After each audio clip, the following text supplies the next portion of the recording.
ଆମେ ସାଇଲେନ୍ସ କରି ଆରମ୍ଭ କରିବା। ସାଇଲେନ୍ସ ମା।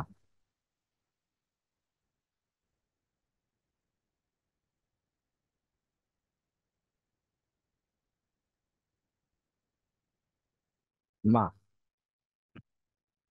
ଆଜି ଆଲୋଚନା କରିବା ଚିରନ୍ତନ ବହିର ପୃଷ୍ଠା 247 ନିଜ ଜୀବନକୁ ସଂଗଠିତ କର ପାର୍ଟ 1। ଆମେ 246 ରେ ଆଲୋଚନା କରିଥିଲେ ଯାହା ଶିଖୁଛ ତାକୁ ବୁଝ।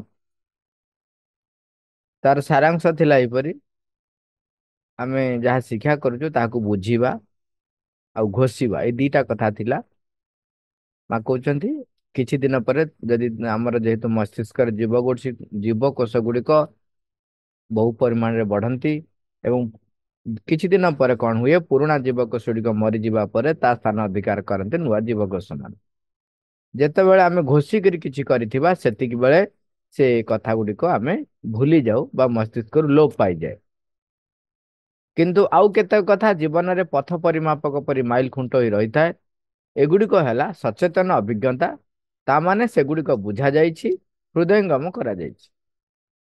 କିନ୍ତୁ ଆଉ ଯାହା ସବୁ ତୁମେ ଯାନ୍ତ୍ରିକ ଭାବେ ଶିକ୍ଷା କରିଛ, ଯୋଉଗୁଡାକ ଆମେ ଘୋଷିବାଟା ସେଗୁଡା ହଉଛି ଯାନ୍ତ୍ରିକ ଭାବେ।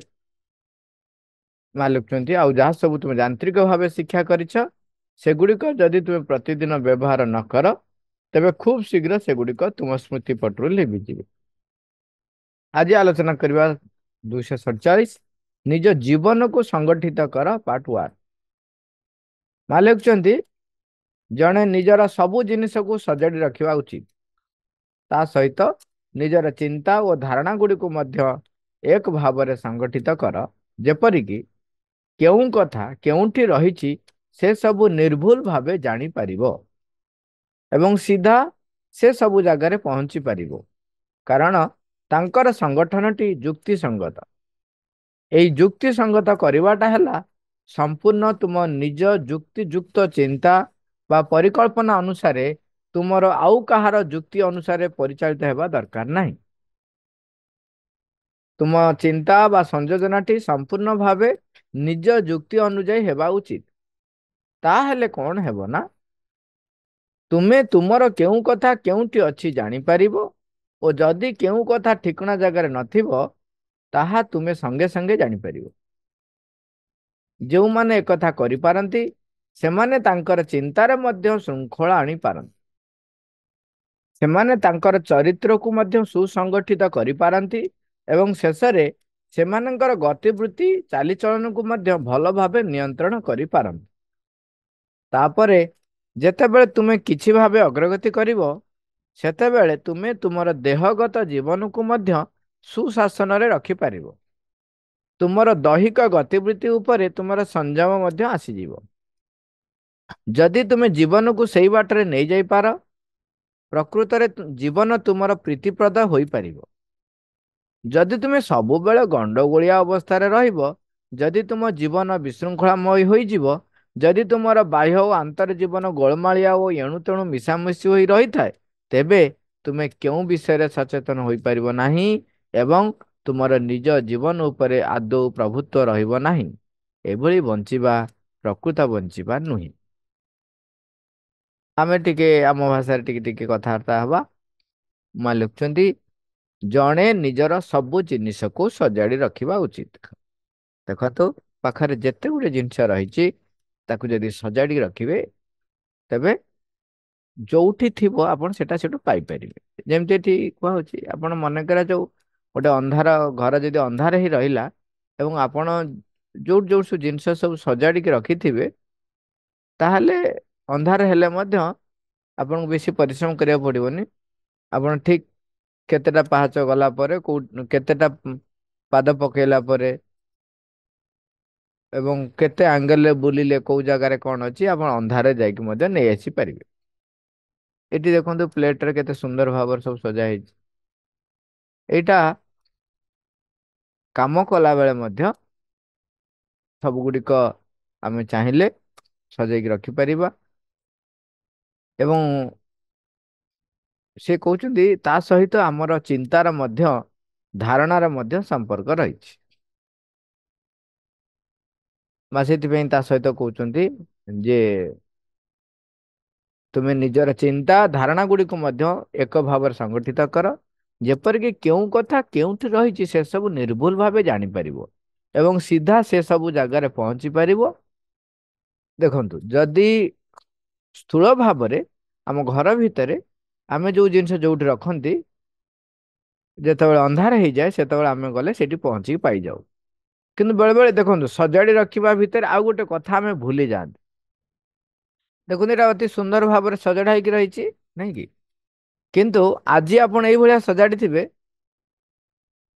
କାଲି କଣ କରିବେ? ସଜଡା ହେଇଛି, ସଜଡା ହେଇଛି, କିନ୍ତୁ ଏଇଠି କାଲକୁଲେଟର ଟା ଏଇଠି ଅଛି ନା? କାଲିକି ଆପଣ ସଜାଡିଛନ୍ତି, କାଲକୁଲେଟର ଟାକୁ ଆଣିକି ଏଇଠି ରଖିଦେଇଛନ୍ତି, ଆଉ ଏ ସ୍କେଲ ଆଉ ଚଷମା ତାକୁ ଆଉ ଗୋଟେ ଜାଗାରେ କୋଉଠି ରଖିଦେଇଛନ୍ତି। ସଜଡା ହେଇଛି, ସୁନ୍ଦର ଭାବରେ ରହିଛି, କିଛି ଅସୁନ୍ଦର ହେଇନି। କିନ୍ତୁ ଏଇଟା ସଜଡା ନୁହେଁ। ଏଇଟା ହଉଛି କଣ? ଆପଣ ଯେତେବେଳେ ତାର ସ୍ଥାନ ବଦଳେଇ ଦଉଛନ୍ତି, ତାମାନେ ଆପଣ ଜାଣିପାରିବେ ନାହିଁ, ଅନ୍ଧାରରେ ଗଲେ ପାଇବେ ନାହିଁ। ପହଞ୍ଚିବେ ସେଇଠି, ମନେ ନଥିବ ଯେ ଆପଣ କାଲକୁଲେଟର ଏଇ ଜାଗା ରହେ ନା, ଆପଣ ଏଇ ଜାଗାରେ ଯଦି ରଖିଛନ୍ତି ତାହେଲେ ଆପଣ ପରେ ପାଇବେ ନାହିଁ। ତେଣୁ ଏଇଟା ବି ଗୋଟେ କଳା, ଯଦିଓ ଅତି ସୁନ୍ଦର ଭାବରେ ସଜା ହେଇଛି, କିନ୍ତୁ କିଏ କୋଉଠି ରହିଛି ତାକୁ ସେଇ ସ୍ଥାନରେ ରଖିବା। ଅନେକ ସମୟରେ ଘର ଭିତରେ ବି ଆମେ ଦେଖିଛୁ, ଯେତେବେଳେ ସଜାଡିବାକୁ ଯାଆନ୍ତି ସେମାନେ ସ୍ଥାନ ବଦଳେଇ ଦିଅନ୍ତି। ସ୍ଥାନ ବଦଳେଇ ଦେଲେ ଆଉ ହବ ନାହିଁ। ତାହେଲେ ଆପଣ ସୁନ୍ଦର ଦେଖାଗଲା କିନ୍ତୁ ସଜଡା ହେଇନାହିଁ। ଏଇଟା ହଉଛି ଫରକ, ସଜାଡ଼ିବା ଆଉ ସୁନ୍ଦର ଦେଖାଯିବା। ସଜାଡି ଦେଲେ ସୁନ୍ଦର ଦେଖାଯାଏ, କିନ୍ତୁ ସୁନ୍ଦର ଦେଖାଯାଉଥିବା ଯୋଉ ରଖିଛନ୍ତି ତାହା ସଜଡା ବୋଲି ଆପଣ କହିପାରିବେ ନାହିଁ। କାରଣ ଆପଣ ଅନ୍ଧାରରେ ଗଲେ ଆପଣଙ୍କର ମନ ନଥିବ ଯେ କୋଉଠି କୋଉଟା ରହିଛି, କିମ୍ବା ଆଉ କିଏ ଯଦି ତାକୁ ଦେଖିଥିବ, ପୂର୍ବ ଥର ମାନଙ୍କରେ ହେଇଥିବ ଏବଂ ଆପଣ ଆଜି ଚେଞ୍ଜ କରିଦେଇଛନ୍ତି, ତାହେଲେ ସିଏ ପାଇବ ନାହିଁ। ତେଣୁ ସେଇଭଳି ଭାବରେ ଆମ ଜୀବନ କ୍ଷେତ୍ରରେ ଆମର ଯୋଉ ଧାରଣା ଗୁଡ଼ିକ ବେଳେ ବେଳେ କଣ ହୁଏ, ଆମେ ଅନ୍ୟମାନଙ୍କ ଦ୍ଵାରା ପରିଚାଳିତ ହୁଅନ୍ତି। ଅନେକ ଲୋକ ଥାଆନ୍ତି, ସେଥିପାଇଁ ତାଙ୍କର କୁହାଯାଏ ତାଙ୍କର କିଛି ଗୋଟେ ପର୍ସନାଲିଟି ନାହିଁ। ସେମାନେ ଆଜି ଆପଣ କହିବେ, ଆପଣ ସାଙ୍ଗରେ ହଁ ମାରିବେ, ଏବଂ ତାର ବିପରୀତ କଥା ଆଉ ଜଣେ କହିବେ, ତାକୁ ବି ସେମାନେ ହଁ ମାରିବେ। ସେମାନଙ୍କର ଧାରଣା ଏବଂ ଚିନ୍ତା ଗୁଡ଼ିକ ସଂଗଠିତ ହେଇକି ନଥାଏ। ଅନେକ ସମୟରେ ଲୋକମାନେ କଣ କରନ୍ତି, ସ୍ୱାର୍ଥ ହାସଲ ପାଇବା ପାଇଁ ବ୍ୟକ୍ତି ଯୋଉ ଭଳିଆ ବ୍ୟକ୍ତି ସହିତ ମିଶନ୍ତି, ସେଇ ଅନୁସାରେ ସେମାନେ ତାଙ୍କର ମିଶିଯାଆନ୍ତି। ତାର ବିପରୀତ ଲୋକଙ୍କ ସହିତ ମିଶିଲା ବେଳେ ସେଠି ମଧ୍ୟ ଟେକ୍ନିକାଲି ବ୍ୟବହାର କରନ୍ତି। ଏ ପ୍ରକାର ବ୍ୟକ୍ତିରେ କଣ ହବ ନା, ଆପଣଙ୍କର ଧାରଣା ସଂଗଠିତ ହେଲା ନାହିଁ। ଯୋଉ କହନ୍ତି ନା, ଯୁଆରେ ବର୍ଷା ସିଆଡେ ଛତା ହେଲା। ତାର ପରିଣାମ ହବ ଆପଣଙ୍କର ବ୍ୟକ୍ତିତ୍ୱଟି ଏକ ସୁସଂଗଠିତ ବ୍ୟକ୍ତି ହେଇପାରିବ ନାହିଁ। ତାପରେ ଅଛି ସେଥିପାଇଁ ସିଧା ଆପଣ ଯୋଉଠି ଯୋଉ ଯଦି ନିର୍ଭୁଲ ଭାବରେ ତାକୁ ସଂଗଠିତ କରି ରଖିଛନ୍ତି, ତାହେଲେ ଆପଣ ସିଧା ସେଇଠି ପହଞ୍ଚି ପାରିବେ। ଲାଷ୍ଟ କହୁଛନ୍ତି ତାଙ୍କର ସଂଗଠନଟି ଯୁକ୍ତି ସଙ୍ଗତ। ସେତେବେଳେ ସଂଗଠନଟି ଯୁକ୍ତି ସଙ୍ଗତ ହବ। ତାପରେ ଦେଖିବେ ଯୁକ୍ତି ସଙ୍ଗତର ଅର୍ଥ କଣ, ଯେତେବେଳେ ଆପଣ ଯଦି ବୁଝିବାକୁ ଚେଷ୍ଟା କରିବେ ତାହେଲେ ଜାଣିପାରିବେ। ଆପଣ ଯେତେବେଳେ ଏଠି ସେଠି ହେଲେ, ଯୋଉ ବ୍ୟକ୍ତି ସହିତ କଥାବାର୍ତ୍ତା ହଉଛନ୍ତି ବା ଯୋଉ ବ୍ୟକ୍ତି ସହିତ କାମ ଅଛି, ସେ ବ୍ୟକ୍ତି ଅନୁସାରେ ଆପଣ ବ୍ୟବହାର କରୁଛନ୍ତି, କିନ୍ତୁ ଆପଣଙ୍କର ବ୍ୟକ୍ତିତ୍ବ ସେୟା ନୁହଁ, ତାହେଲେ ଆପଣ ଯୁକ୍ତି ସଙ୍ଗତ କରୁନାହାନ୍ତି। ସେଥିପାଇଁ କହୁଛନ୍ତି ଆଉ କାହାର ଯୁକ୍ତି ଅନୁସାରେ ପରିଚାଳିତ ହେବା ଦରକାର ନାହିଁ। ଯୁକ୍ତି ସଙ୍ଗତ କରିବାଟା ହେଲା ସମ୍ପୂର୍ଣ୍ଣ ତୁମ ନିଜ ଯୁକ୍ତିଯୁକ୍ତ ଚିନ୍ତା ବା ପରିକଳ୍ପନା ଅନୁସାରେ ତୁମର ଆଉ କାହାର ଯୁକ୍ତି ଅନୁସାରେ ପରିଚାଳିତ ହେବା ଦରକାର ନାହିଁ। ଯୁକ୍ତି ସଙ୍ଗତ କରିବା ହେଲା ନିଜ ଯୁକ୍ତିଯୁକ୍ତ ଚିନ୍ତା ବା କଳ୍ପନା ଅନୁସାରେ ତମେ ନିଜେ ଚିନ୍ତା କରିବ। କିନ୍ତୁ ଯଦି ମାଧିଆ ଭାଇ ସବୁଥିରେ ହୋଇ ହୋଇ ହେଲେ କିମ୍ବା ସ୍ୱାର୍ଥଯୁକ୍ତ ହେଲେ, ତାହେଲେ ଧୀରେ ଧୀରେ ପ୍ରଥମେ ପ୍ରଥମେ ଆପଣଙ୍କୁ ଜଣା ପଡିବନି, ତାପରେ ଦେଖିବେ ଆପଣଙ୍କର କାର୍ଯ୍ୟଧାରାରେ ଆପଣ ପାରଦର୍ଶୀ ହାସଲ କରିପାରିବେନି। ଆପଣ ଯେକୌଣସି କାମ ଯେତେବେଳେ କରିବେ, ଆପଣ ଲୋକଙ୍କୁ ସନ୍ତୁଷ୍ଟ କରିବା ପାଇଁ କାମ କରିବେ, କିନ୍ତୁ ତାହା ଅଗ୍ରଗତି ଅଭିମୁଖୀ, ଭବିଷ୍ୟତ ଅଭିମୁଖୀ, ନିଜର ସ୍ୱଧର୍ମ ଅନୁସାରେ ହବ ନାହିଁ। ସେଥିପାଇଁ ମା ଯୋଉଟା କହୁଛନ୍ତି ଆମେ ତାକୁ ଟିକେ ଗୁରୁତ୍ୱ ଦବା। ମା ଲେଖୁଛନ୍ତି ତୁମ ଚିନ୍ତା ବା ସଂଯୋଜନାଟି ସମ୍ପୂର୍ଣ୍ଣ ଭାବେ ନିଜ ଯୁକ୍ତି ଅନୁଯାୟୀ ହେବା ଉଚିତ। କିନ୍ତୁ ଏଠି ପ୍ରଶ୍ନ ହେଲା, ନିଜ ଯୁକ୍ତି ଅନୁଯାୟୀ ହବ କିନ୍ତୁ ସେଟା ଯୁକ୍ତି ସଙ୍ଗତ ବି ହବ। କାରଣ ମୁଁ ଯଦି ସ୍ୱାର୍ଥଯୁକ୍ତ ହେଇ ରହିଲି, ମୋର ବ୍ୟକ୍ତିତ୍ୱ ଯଦି ତିଆରି ହେଇନାହିଁ, ତାହେଲେ ଯଦି ସେଇ ଅନୁସାରେ ଯଦି ମୁଁ କରିବି, ତାହେଲେ ସେତେବେଳେ ମତେ କୁହାଯାଏ ଜିଦିଆ। କିନ୍ତୁ ଯେତେବେଳେ ଜଣଙ୍କର ବ୍ୟକ୍ତିତ୍ୱ ତିଆରି ହେଇଯାଇଥାଏ, ସେଇ ଅନୁସାରେ ସେ ଯେତେବେଳେ ପରିଚାଳିତ ହୁଏ, ସେତେବେଳେ ତାକୁ କୁହାଯାଏ ମହାନ ବ୍ୟକ୍ତି। ଏଇଠି ମନେ ପଡୁଛି, ମାମୁଁ ଅନେକ ସମୟରେ କୁହନ୍ତି, ଗୌତମ ବୁଦ୍ଧଙ୍କର ଯେତେବେଳେ ହାତ ଦେଖା ଜାତକ ଦେଖା ହଉଥିଲା, ଯେତେବେଳେ ସିଏ ଯୁବରାଜ ଥିଲେ, ରାଜକୁମାର ଥିଲେ, ଯୁବରାଜ ଥିଲେ, ସେତେବେଳେ ଜ୍ୟୋତିଷ ଯିଏ ଦେଖୁଥିଲେ, ସେ କହିଲେ ଆଙ୍କର ସମ୍ରାଟ ହବାର ଯୋଗ ଅଛି, ବିରାଟ ସନ୍ନ୍ୟାସୀ ହବାର ଯୋଗ ଅଛି। ଏ ଦିଟା ଭିତରୁ କୋଉଟା ସେ ଗୋଟେ ହେଇପାରନ୍ତି। ତାର ଅର୍ଥ ହଉଛି, ଜଣେ ମହାନ ତପସ୍ୱୀ ହବା ପାଇଁ ଯୋଉ ଯୋଉ ଗୁଣ ଗୁଡିକ ଦରକାର, ଜଣେ ସମ୍ରାଟ ହବା ପାଇଁ ମଧ୍ୟ ସେଇ ଗୁଣ ଗୁଡିକ ଦରକାର। ସମ୍ରାଟ ହବାକୁ ହେଲେ ଯେମିତି ବୀରତ୍ୱ, ଦାମ୍ଭିକତା ଏବଂ ନିଜର ଏକ ସୁଚିନ୍ତିତ, ସୁସଂଗଠିତ, ମସ୍ତିଷ୍କ ମାନେ ଯୁକ୍ତି ସଙ୍ଗତ କାର୍ଯ୍ୟ କରିବାର ଶୈଳୀ ଥିବା ଦରକାର, ନହେଲେ ସମସ୍ତଙ୍କୁ ସଂଗଠିତ କରିପାରିବେନି। ଜଣେ ଯଦି ମହାନ ତପସ୍ୱୀ ହଉଛି, ସେତେବେଳେ ମଧ୍ୟ ସେଇ ଗୁଣ ଗୁଡିକ ଦରକାର। ସେଥିପାଇଁ ମଧ୍ୟ ବହୁତ ପରିଶ୍ରମ କରିବାକୁ ପଡେ। ସେଥିପାଇଁ ମଧ୍ୟ ତୁମର ଚିନ୍ତା ଗୁଡିକ ସଂଗଠିତ କରିବାକୁ ପଡେ, ସାହସ ଦରକାର ପଡେ, ବୀରତ୍ୱ ଦରକାର ପଡେ ଏବଂ ନିଷ୍ଠାପରତା ଦରକାର ପଡେ। ଦୁଇଟା ଯାକ ପାଇଁ ଏକା ଦରକାର ହୁଏ। କାରଣ ଯେତେବେଳେ ଅଗ୍ରଗତି କରିବାର ଅଛି ଆମକୁ, ସେତେବେଳେ ଏ ସବୁ ଗୁଣ ଗୁଡିକ ସଂଗଠିତ ହବା ଦରକାର ଏବଂ ତାହା ଏକ ଅଗ୍ରଗତି ଅଭିମୁଖୀ ଭାବରେ ସଂଗଠିତ ହବା ଦରକାର। ଯଦି ନ ହଉଛି, ତାହେଲେ ଆପଣଙ୍କୁ ସେତେବେଳେ ବେଳେ ବେଳେ ସମ୍ରାଟକୁ କଣ କୁହାଯାଏ, ଲୋକ ବିରୋଧ କରନ୍ତି, ଏକଛତ୍ରବାଦୀ ସମ୍ରାଟ ହେଇଯାଏ ଏବଂ ଚାରିଆଡେ ଅତ୍ୟାଚାର କରେ ଏବଂ ଶାସନ ଭାରରେ ସେ ଯୋଉ ତାଙ୍କର ଅହଙ୍କାର ଟାକୁ ସାବ୍ୟସ୍ତ କରନ୍ତି, ତାର ପରିଣାମ ସ୍ୱରୂପ ବିଦ୍ରୋହ ହୁଏ। ସିଏ ତା ବିଦ୍ରୋହକୁ ଦମନ କରିବା ପାଇଁ ଅତ୍ୟାଚାର କରନ୍ତି, ତେଣୁ ପରିଣାମ ହୁଏ କେତେବେଳେ ତାଙ୍କର ଅନେକ ଶତ୍ରୁ ବଢିଯାଆନ୍ତି, ତେଣୁ କେତେବେଳେ ତାଙ୍କର ହତ୍ୟା ହେଇପାରେ, କିମ୍ବା ସିଏ ଶେଷକୁ ପ୍ରଜାଙ୍କର ଅହିତ ବା ଅଭିଶାପର ସିଏ ଏକ କେନ୍ଦ୍ରୀଭୂତ ସତ୍ତା ପାଲଟି ଯାଆନ୍ତି। ସମସ୍ତେ ଚାହାନ୍ତି ଏଟା ମରିଯାଉ, ଆପରେ ଅମୁକ ହଉ, ଇତ୍ୟାଦି ଇତ୍ୟାଦି ହୋଇଯାଏ। କିନ୍ତୁ ଯେତେବେଳେ ଅଗ୍ରଗତି ଅଭିମୁଖୀ ଆପଣଙ୍କର ଯୁକ୍ତି ହବ, ସେତେବେଳେ ଜଣେ ନିଶ୍ଚୟ ରାଜର୍ଷି ଜନକଙ୍କ ଭଳିଆ ମହାନ ରାଜା ବି ହେଇପାରିବ, ସମ୍ରାଟ ହେଇପାରିବ, ଯିଏ ରାଜର୍ଷିଙ୍କ ଭଳି ବା ମହାନ ତପସ୍ୱୀ ହେଇପାରିବ। ତେଣୁ ଆମର ଯୁକ୍ତି ଗୁଡିକ ଅଗ୍ରଗତି ଅଭିମୁଖୀ ହବା ଦରକାର। ଆମେ ଜିଦିଆ ହବାନି, ଆମେ ଗ୍ରହଣଶୀଳ ହବା।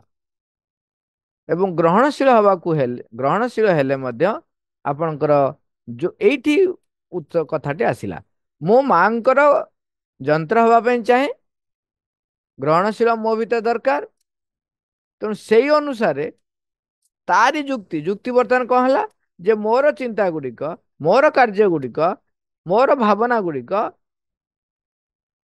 ମାଙ୍କ ଚତୁଃପାର୍ଶ୍ଵରେ ସଂଗଠିତ ହବା ପାଇଁ ମୁଁ ସେ କାର୍ଯ୍ୟ କରିବି। ସେଇଟା ହେଇଗଲା ଯୁକ୍ତିଯୁକ୍ତ। ଏଠି ଯୁକ୍ତିଯୁକ୍ତ ନୁହଁ ଯେ ନିଜର ସ୍ୱଇଚ୍ଛା, ନିଜର ଜିଦିକୁ ଜାହିର କରିବା। ଏଇ ଭୁଲଟା ବି ଲୋକମାନେ ଭାବନ୍ତି। ମା ତ ଲେଖିଛନ୍ତି ଯେ ତୁମ ଚିନ୍ତା ସଂଯୋଜନାଟି ନିଜ ଯୁକ୍ତି ଅନୁଯାୟୀ ହବ, ମୋର ଯୁକ୍ତି ତ ଏଇଆ। ତେଣୁ ମହାନ ମାନେ ବଡ ବଡ ଅନୁଷ୍ଠାନ ଭାଙ୍ଗିଯାଏ। ନିଜ ଅହଙ୍କାରକୁ ସାବ୍ୟସ୍ତ କରିବା ପାଇଁ ଜଣେ ଯେତେବେଳେ ଜାହିର କରିବ, ତେଣୁ ଡିଭାଇଡ ଆଣ୍ଡ ରୁଲ ପଡିବ। ସେତେବେଳେ କଣ ହବ, ଦି ପଟ ହେଇଯିବେ, ତାପରେ ମାଡ ଲାଗିବେ। ଏଇଟା ହିଁ ପ୍ରୋବ୍ଲେମ ହୁଏ। ତେଣୁ ଯଦି ଯୁକ୍ତି ସଙ୍ଗତ ଭାବେ କରିବେ, ତାହେଲେ ଏଇଠି ଗୋଟେ ଲାଇନ ଟା କହୁଛନ୍ତି, ଏଇଟା ସୂକ୍ଷ୍ମ ସ୍ତରରେ ଘଟେ। କହୁଛନ୍ତି ତାହେଲେ କଣ ହେବ ନା, ତୁମେ ତୁମର କେଉଁ କଥା କେଉଁଠି ଅଛି ଜାଣିପାରିବ। କେଉଁ କଥା ଠିକଣା ଜାଗାରେ ନଥିବ, ଯଦି କୋଉ ଜାଗା ଠିକଣା ନଥିବ, ତାହେଲେ ତମେ ତାକୁ ଜାଣିକି ତାକୁ କଣ କରିବ, ତାକୁ ଠିକଣା ଜାଗାରେ ରଖିଦବ। ଏଇଟା ଦେଖନ୍ତୁ, ଏଇଟା ଆମକୁ ଭାରି ସହଜିଆ ଲାଗୁଛି ଶୁଣିବା ପାଇଁ, କିନ୍ତୁ ଜଣେ ଯଦି ଅଭ୍ୟାସ କରିନଥିବ, ତାହେଲେ ସେ ଏଇ ଜାଗାରେ ପହଞ୍ଚି ପାରିବନି। ଆମ ମୁଣ୍ଡ ଭିତରେ କୋଉ ପ୍ରକାରର ଚିନ୍ତା ହବ, ହଁ, କୋଉଠି କୋଉ କଥା ରହିବ, ଯେମିତି ବାହାରେ ଜିନିଷ ରଖୁଛନ୍ତି, ସେମିତି ମୁଣ୍ଡ ଭିତରେ ସୂକ୍ଷ୍ମରେ ଆମର ସବୁ ଚିନ୍ତା, ଅନୁଭବ, ଅନୁଭୂତି, ତାକୁ ମଧ୍ୟ ଜାଗା ରଖିବେ। ଜାଗାରେ ରଖିବେ, ଠିକ ଜାଗାରେ ରଖିବେ। ତା ମା କହୁଛନ୍ତି, ଯେଉଁମାନେ ଏକଥା କରିପାରନ୍ତି, ସେମାନେ ତାଙ୍କର ଚିନ୍ତାରେ ମଧ୍ୟ ଶୃଙ୍ଖଳା ଆଣିପାରନ୍ତି। ତାମାନେ ଆପଣ ବର୍ତ୍ତମାନ କଣ ହେଲା ନା, ସ୍ପୃହା ଅନୁସାରେ ଚୈତ୍ୟସତ୍ତା ଚତୁଃପାର୍ଶ୍ଵରେ ବା ଅନ୍ତରାତ୍ମାର ଚତୁଃପାର୍ଶ୍ଵରେ ବା ମାଙ୍କର ପ୍ରୀତ୍ୟର୍ଥେ ଆପଣ ଯେତେବେଳେ ଯୁକ୍ତି ସଙ୍ଗତ ଭାବରେ ସଂଗଠିତ ହେଲେ, ତାହେଲେ ଆପଣଙ୍କ ଚିନ୍ତାରେ ମଧ୍ୟ ଶୃଙ୍ଖଳା ଆସିବ। ଏଣୁ ତେଣୁ ଚିନ୍ତା ଜବରଦସ୍ତ ମୋ ଭିତରେ ପଶି ପାରିବେ ନାହିଁ। ଏଣୁ ତେଣୁ ଚିନ୍ତା ମତେ ଆଉ କବଳିତ କରି ନଚେଇ ପାରିବେ ନାହିଁ। ସେମାନେ ତାଙ୍କର ଚରିତ୍ରକୁ ମଧ୍ୟ ସୁସଂଗଠିତ କରିପାରନ୍ତି। ମା ଲେଖୁଛନ୍ତି, ଶେଷରେ ସେମାନଙ୍କର ଗତିବୃତ୍ତି, ଚାଲିଚଳନକୁ ମଧ୍ୟ ଭଲ ଭାବେ ନିୟନ୍ତ୍ରଣ କରିପାରନ୍ତି। ଦେଖନ୍ତୁ, ଗୋଟିଏ କଥା ଆସ୍ପୃହା କଲେ ଏବଂ ସଂଗଠିତ କରିବାକୁ ହବା ପାଇଁ ଚେଷ୍ଟା କଲେ, ତାପରେ ଚିନ୍ତାରେ ଶୃଙ୍ଖଳା ଆସିଲା। ସେଥିପାଇଁ ଆମେ ଗୋଟେ କଥା ମନେ ରଖିବା, ଯେ ଏ କଥା ଶୁଣିଲା ବେଳେ ବ୍ୟସ୍ତ ହେଇପଡ଼ିବାନି ଯେ ମୋର କିଛି ହେଇନାହିଁ ବୋଲି। ଆମେ କଣ କରିବା, ଯେକୌଣସି ମୁହୂର୍ତ୍ତରେ ବି ହଉ, ଛୋଟିଆ ପ୍ରଚେଷ୍ଟା ଆରମ୍ଭ କରିଦେବା। ଥରେ ଆରମ୍ଭ କରିଲେ ତା ସହିତ ସବୁ ଲିଙ୍କ, ଧୀରେ ଧୀରେ ଧୀରେ ଧୀରେ ତାପରେ ଷ୍ଟେପ ହେଇ ହେଇକା ଯିବ। ଆ ପୂର୍ବରୁ ଆମେ ପଢୁଥିଲେ ଚିନ୍ତାକୁ କେମିତି ଚିହ୍ନିବ, ଜାଣିବ, ତାକୁ ସଂଗଠିତ କରିବ, ଏକାଗ୍ର ହବ, ଏବଂ କେମିତି କାର୍ଯ୍ୟରେ କଲା ବେଳେ କେମିତି କରିବ, ଏ ସବୁ ଜିନିଷ ଗୁଡାକ ଆମେ ଅଲରେଡି ଆଲୋଚନା କରିକରି ଆସୁଛନ୍ତି। ତେଣୁ ଯୋଉ ମୁହୂର୍ତ୍ତରେ ବି ହଉ, ଟିକେ ଆରମ୍ଭ କରିବାକୁ ପଡିବ। ତାପରେ କହୁଛନ୍ତି, ତାପରେ ଯେତେବେଳେ ତୁମେ କିଛି ଭାବେ ଅଗ୍ରଗତି କରିବ, ସେତେବେଳେ ତୁମେ ତୁମର ଦେହଗତ ଜୀବନକୁ ମଧ୍ୟ ସୁଶାସନରେ ରଖିପାରିବ। ତୁମର ଦୈହିକ ଗତିବିଧି ଉପରେ ତୁମର ସଂଯମ ମଧ୍ୟ ଆସିଯିବ। ଆମର ଦୈନନ୍ଦିନ ଜୀବନର କର୍ମ ଉପରେ ନିୟନ୍ତ୍ରଣ ଆସିଯିବ। ଶରୀର ଉପରେ ନିୟନ୍ତ୍ରଣ ଆସିବ। ଶରୀରର ଯୋଉ ଗତିବିଧି ଅଛି, ତା ଉପରେ ନିୟନ୍ତ୍ରଣ ଆସିବ। ଥରେ ନିରାକାର ଭାଇ କହିଲେ, କେତେଟା ବେଳେ ଶୋଉଛ, କେତେଟା ବେଳେ ଉଠୁଛ? ସେଠୁ ମୁଁ କହିଲି, ଟିକେ ଡେରିରେ ଶୋଉଛି, ତେଣୁ ଡେରିରେ ଉଠୁଛି ଆଉ। ନାଇଁ, ଦରକାର ହେଲେ ତମେ ଶୀଘ୍ର ଉଠି ପାରିବ ତ? ମୁଁ କହିଲି, ଅର୍ଥ? ନା, ଯଦି ତୁମେ 3ଟାରେ ଶୋଇଲ ଏବଂ 5ଟାରେ ଉଠିବା ଦରକାର, ତୁମେ 5ଟାରେ ଉଠିବା ଦରକାର ଏବଂ ତୁମେ 5ଟାରେ ଉଠିବ, ଉଠିପାରିବ? ତାହେଲେ ତୁମେ ଜାଣ ଯେ ତୁମର ଦେହଗତ କାର୍ଯ୍ୟ ଉପରେ ତୁମର ନିୟନ୍ତ୍ରଣ ଅଛି। ଏକ୍ସକ୍ୟୁଜ ଯେ ମୁଁ ଉଠି ପାରୁନାହିଁ, ଡେରିରେ ଶୋଇଛି ବୋଲି ଡେରିରେ ଉଠୁଛି, ତାହେଲେ ସେଇଟା ତମେ ଏକ୍ସକ୍ୟୁଜ ନେଇଯାଉଛ। ତୁମ ଦେହ ଉପରେ ତୁମର ସେତିକି ନିୟନ୍ତ୍ରଣ ଆସିବା ଦରକାର। ଅଧିକ ସମୟ ବା ଡେରିରେ ଶୋଇବା ଉଚିତ ନୁହଁ, ଶୀଘ୍ର ଉଠିବା ଉଚିତ। କୌଣସି କାରଣରୁ କାର୍ଯ୍ୟବଶତଃ ବି କେତେ ଜଣ ନାଇଟ୍ ଡ୍ୟୁଟି ଯୋଉମାନେ କରୁଛନ୍ତି, ସେମାନେ ରାତିରେ ଚେଇଁବାକୁ ବାଧ୍ୟ। ଏବଂ ତା ସହିତ ଏକଥା ବି ସତ୍ୟ ଯେ ଆବଶ୍ୟକ ଶରୀରକୁ ଯେତିକି ସମୟ ବିଶ୍ରାମ, ତାକୁ ବିଶ୍ରାମ ଦେବା ଉଚିତ। ରାତିରେ ବିଶ୍ରାମ ଦେବା ଉଚିତ, କାହିଁକିନା ରାତିରେ ଟିକେ ଶରୀର ଭଲ ବିଶ୍ରାମ ନିଏ। ଦିନରେ ବି ଦରକାର ଯାହାର ହଉଛି ସେ ବିଶ୍ରାମ ନେଇପାରେ, କିନ୍ତୁ ଦିନ ଅପେକ୍ଷା ରାତିରେ ବିଶ୍ରାମଟି ଅଧିକ ବିଶ୍ରାମ ଦିଏ। ଇଏ ସବୁ ଠିକ। ତା ସହିତ ଏକଥା ମଧ୍ୟ ଠିକ, ନିଜର ଶରୀରର ସମସ୍ତ ଗତିବିଧି ଉପରେ ନିଜର ନିୟନ୍ତ୍ରଣ ରହିବା ଉଚିତ। ତୁମର ଦୈହିକ ଗତିବିଧି ଉପରେ ତୁମର ସଂଯମ ମଧ୍ୟ ଆସିଯିବ ଯଦି ଚିନ୍ତାକୁ ସଂଗଠିତ କରିବା ପାଇଁ ଶୃଙ୍ଖଳତା ଆଣିବା ପାଇଁ ଯଦି ଆମେ ପ୍ରୟାସ କରୁ। ଯଦି ତୁମେ ଜୀବନକୁ ସେଇ ବାଟରେ ନେଇଯାଇପାର, କୋଉ ବାଟରେ?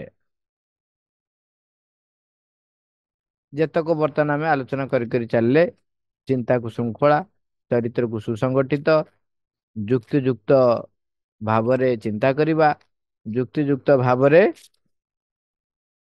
ଯୁକ୍ତିଯୁକ୍ତ ଭାବରେ ଆମର କଳ୍ପନା, ଭାବନା, ଚିନ୍ତା, ସଂଯୋଜନା ତାକୁ ସଂଗଠନ କରିବା ଏବଂ ଧାରଣାକୁ ବି ସଂଗଠନ କରିବା। ଏସବୁ ଯଦି ଆମେ କରିବା ତାହେଲେ ମା କହୁଛନ୍ତି ତୁମର ଜୀବନ ପ୍ରୀତିପଦ ହୋଇପାରିବ, ତାମାନେ ଆନନ୍ଦଦାୟକ ହବ। ତାପରେ ସେଥିପାଇଁ ଶେଷକୁ କହୁଛନ୍ତି ପାରାଗ୍ରାଫରେ, ଯଦି ତୁମେ ସବୁବେଳେ ଗଣ୍ଡଗୋଳିଆ ଅବସ୍ଥାରେ ରହିବ, ଯଦି ତୁମ ଜୀବନ ବିଶୃଙ୍ଖଳାମୟ ହୋଇଯିବ, ଯଦି ତୁମର ବାହ୍ୟ ଓ ଆନ୍ତର ଜୀବନ ଗୋଳମାଳିଆ ହେଇଯିବ, ଏଣୁ ତେଣୁ ମିଶାମିଶି ହେଇକି ରହିଲା, ତେବେ ତୁମେ କେଉଁ ବିଷୟରେ ବି ସଚେତନ ହୋଇପାରିବ ନାହିଁ। ଆମକୁ ବାହାରକୁ ଲାଗିବ ଯେ ଆମେ ବହୁତ ଆଗେଇଛୁ, କିନ୍ତୁ ଆଗେଇ ପାରିବେନି। ଗଣ୍ଡଗୋଳିଆ ଅବସ୍ଥାରେ ରହିବ ମାନେ ପ୍ରାୟତଃ ସବୁ ଜାଗାରେ ଦେଖିବେ, ଯେତେବେଳେ ଆପଣଙ୍କର ଆସ୍ପୃହାଟି ବା ଜୀବନର ଲକ୍ଷ୍ୟଟି ନିର୍ଦ୍ଦିଷ୍ଟ ହେଇନାହିଁ, ତା ଅନୁସାରେ ଆପଣ ସଂଗଠିତ ହଉନାହାନ୍ତି, ତା ଅନୁସାରେ ଚିନ୍ତାକୁ ସଂଗଠିତ କରୁନାହାନ୍ତି, କାର୍ଯ୍ୟକୁ ସଂଗଠିତ କରୁନାହାନ୍ତି, ମାଙ୍କ ଉପରେ ବିଶ୍ୱାସ ନିର୍ଭରତା ରଖୁନାହାନ୍ତି, ତାହେଲେ ନିଜକୁ ପ୍ରତିଷ୍ଠିତ କରିବା ପାଇଁ ଆପଣ ନିଶ୍ଚୟ ଚେଷ୍ଟା କରୁଥିବେ। ସାଧାରଣ ବ୍ୟକ୍ତି ଭାବରେ ପଶୁ ସଦୃଶ ଜୀବନ ବଞ୍ଚିବେ। ଯଦି ଚିନ୍ତାକୁ ସଂଗଠିତ କରୁଛନ୍ତି କିନ୍ତୁ ନିଜକୁ ପ୍ରତିଷ୍ଠିତ କରିବା ପାଇଁ, ତାହେଲେ ସ୍ୱାର୍ଥ କୈନ୍ଦ୍ରିକ, ଆତ୍ମକୈନ୍ଦ୍ରିକ, ଅହଂ ଜନିତ ଏକ ବିରାଟ ଅହଂ ଯୁକ୍ତ ମଣିଷଟିଏ ହେବେ। ତାର ପରିଣାମ କଣ ହବ ନା ଜୀବନ ବିଶୃଙ୍ଖଳାମୟ ହବ। ଆପଣ କେତେ ଲୋକକୁ ସନ୍ତୁଷ୍ଟ କରିବେ? ନିଜକୁ ପ୍ରତିଷ୍ଠିତ କରିବାକୁ ଯାଇ ଆପଣ ସନ୍ତୁଷ୍ଟ କରିବାକୁ ଚେଷ୍ଟା କରିବେ। ଆପଣ ଆ ଯୁକ୍ତିରେ ଚାଲିବେ, କାଲି ତା ଯୁକ୍ତିରେ ଚାଲିବେ। ନିଜର କିଛି ବ୍ୟକ୍ତିତ୍ୱ ତିଆରି ହବ ନାହିଁ। ନିଜେ କିଛି ଯୁକ୍ତିଯୁକ୍ତ ସଙ୍ଗତ ଭାବରେ ଚିନ୍ତା କରିପାରିବେ ନାହିଁ। ତେଣୁ ଆପଣଙ୍କର ଧାରଣା କିଛି ରହିବ ନାହିଁ। ତେଣୁ ଆପଣଙ୍କର ଅନୁଭବ ଅନୁଭୂତି ଗୁଡାକ ମଧ୍ୟ ସଂଗଠିତ ହେଇପାରିବ ନାହିଁ। ତେଣୁ ଆପଣଙ୍କର ଜୀବନଟି ଏକ ଗଣ୍ଡଗୋଳିଆ ଅବସ୍ଥାରେ ରହିବ ଏବଂ ତାପରେ ଦେଖିବେ ଜୀବନଟା ବିଶୃଙ୍ଖଳାମୟ ହେବ। ତାହାର ପର ପରିଣାମ ହବ, ଆପଣଙ୍କୁ ଭାବୁଥିବ ଯୋଉ ମୁଁ ଗୋଟେ କାର୍ଯ୍ୟଟେ କରିଲି ବା କରିବାକୁ ଯାଉଛି, ଏକ ଗୋଟେ ମହାନ କାର୍ଯ୍ୟ, ବିରାଟ କାର୍ଯ୍ୟ ଆପଣ କରିବେ, କିନ୍ତୁ ତାର ପରିଣାମ ଦେଖିବେ ଯେ ଆପଣ ଯାହା କରିଛନ୍ତି ତାହାର ଫଳ ଅନ୍ୟ ଏକ ଦିଗରେ ଚାଲି ଯାଉଛି।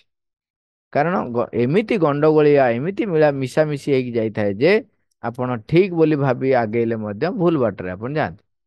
ତେଣୁ ପରିଣାମ ହବ କଣ ନା ନିଜ ଜୀବନ ଉପରେ ଆଦୌ ପ୍ରଭୁତ୍ୱ ରହିବ ନାହିଁ। ତେଣୁ ଏଭଳି ବଞ୍ଚିବା ପ୍ରକୃତ ବଞ୍ଚିବା ନୁହେଁ। ଆଲୋଚନ୍ତି ଏମିତି ଯୋଉ ବଞ୍ଚିବାଟା ପ୍ରକୃତ ବଞ୍ଚିବା ନୁହେଁ। ଆଟଲିଷ୍ଟ ତ ଏକଥା ତ ଆମେ ଜାଣିବା ଯେ ଆମେ ମଣିଷ ହେଇକି ଯୋଉ ହେଇକି ରହିନାଉ ବୋଲି ଜାଣିଯିବ। କାହିଁକିନା ପଶୁ ତ ବଞ୍ଚୁଛି ନା। ଆପଣ ଯଦି ମଣିଷ ହେଇକିରି ଗଣ୍ଡଗୋଳିଆ ଏବଂ ବିଶୃଙ୍ଖଳାମୟ ଗୋଳମାଳିଆ ହେଇକି ରହିଲେ, ତାହେଲେ ନିଜେ ମଣିଷ ତାର ଯୋଉ କାର୍ଯ୍ୟକଳାପ ବିଷୟ ରହିଛି ତା ବିଷୟରେ ସଚେତନ ଆଦୌ ହେଇପାରିବ ନାହିଁ। ଯେହେତୁ ତାର ସାମର୍ଥ୍ୟ ଗୋଟେ ଅଧିକ ସାମର୍ଥ୍ୟ ରହିଛି, ତେଣୁ ସିଏ କଣ ହବ, ଏକ ଉନ୍ମତ୍ତ ଉଦ୍ଦାମ ପଶୁଟିଏ ହବ। ମାନେ ପଶୁ କିନ୍ତୁ ସୁଚିନ୍ତିତ ସୁସଂଗଠିତ ଯେମିତି ମଣିଷ ହବା କଥା, ଆପଣ କଣ ହେବେ, ଏକ ସୁନ୍ଦର ପଶୁଟିଏ ହେଇକି ବାହାରିବେ। ତେଣୁ ସେ ବଞ୍ଚିବାଟା ମା ଲେଖୁଛନ୍ତି, ଏ ବଞ୍ଚିବାଟା ପ୍ରକୃତ ବଞ୍ଚିବା ନୁହେଁ। ମା ମାଙ୍କୁ ଆହ୍ୱାନ କରି ସାରିବା।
Ma, thank you all.